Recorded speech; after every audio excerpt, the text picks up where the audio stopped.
Back in the 1960s, the expansion of the Vietnam War was on the brink of reaching China's southern borders. The Soviet Union deployed heavy troops along the China-Mongolia border. Meanwhile, armed forces of the Kuomintang in Taiwan harassed the mainland, and China and India were in a state of military confrontation.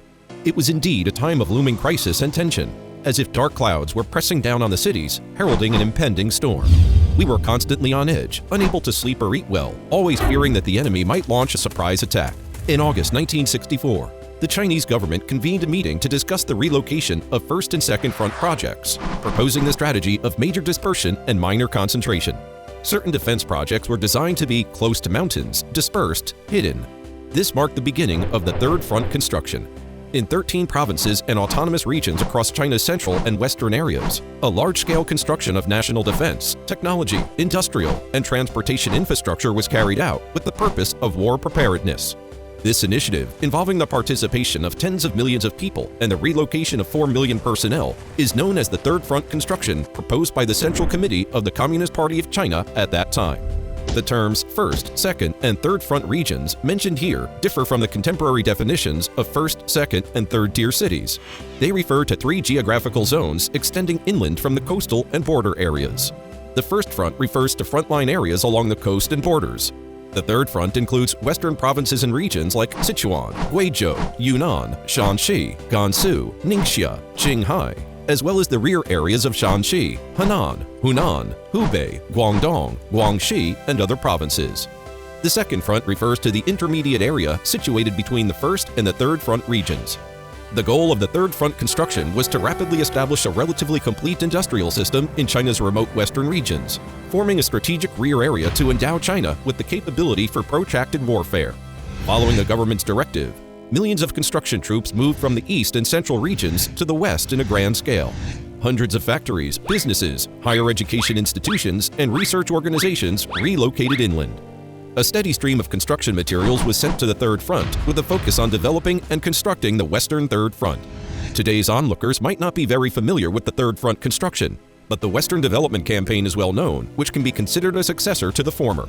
The primary difference between the two is that the former was centered on war preparedness, while the latter focuses on economic development. So, one might ask, was all the effort put into the Third Front construction in vain since the anticipated wars never occurred? It's always prudent to hope for the best but prepare for the worst. At that time, the possibility and timing of war were uncertain, and it was essential to not leave national security to chance. Moreover, while the Third Front construction was centered around war preparedness, its overall strategic layout was not solely for this purpose. From the outset, it took into account the balanced economic development of China and the exploitation of resources in less developed areas. This initiative sparked an industrial boom in China's northwest and southwest regions. Key enterprises such as the Panzhihua and Jiuqian steel plants were established, driving comprehensive economic development in the inland areas. New railway lines like the Chengdu-Kunming, Sichuan-Guizhou, and Xiangyan-Chongqing lines, totaling over 8,000 kilometers, were constructed, significantly improving the transportation bottlenecks in the western regions. Emerging industrial cities like Panzhihua and Mianyang rose in the west. The relocation of numerous universities to the west promoted the development of education and healthcare in these areas, enhancing the scientific and technological capabilities of the West. So, while the short-term focus was on war preparedness, the long-term vision was to lay the groundwork for substantial future gains. Such a far-sighted and strategic decision could hardly be considered a waste. Of course, if viewed solely from the perspective of economic construction, while the Third Front construction achieved significant accomplishments, it was not without its flaws.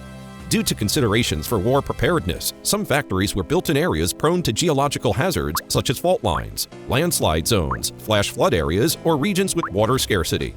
Deeply nestled in mountains and valleys, these locations suffered from information isolation and transportation difficulties, leading to high investment and low output and poor economic efficiency. From 1964 to 1980, after immense efforts, the vast three-front region was transformed into a new industrial base with a relatively comprehensive range of industries. After the reform and opening up, the focus of development in the West shifted from national defense to economic construction, and some of the ideas from the Third Front construction were gradually inherited by the later Western Development Campaign. Although the Third Front construction ended, its projects continued to play a vital role, like the China Second Automobile Works, Dongfeng Motor Corporation, Chang'an Automobile, Chengdu J-20 fighter jets, the Jiuquan Satellite Launch Center, and the Xichang Satellite Launch Center.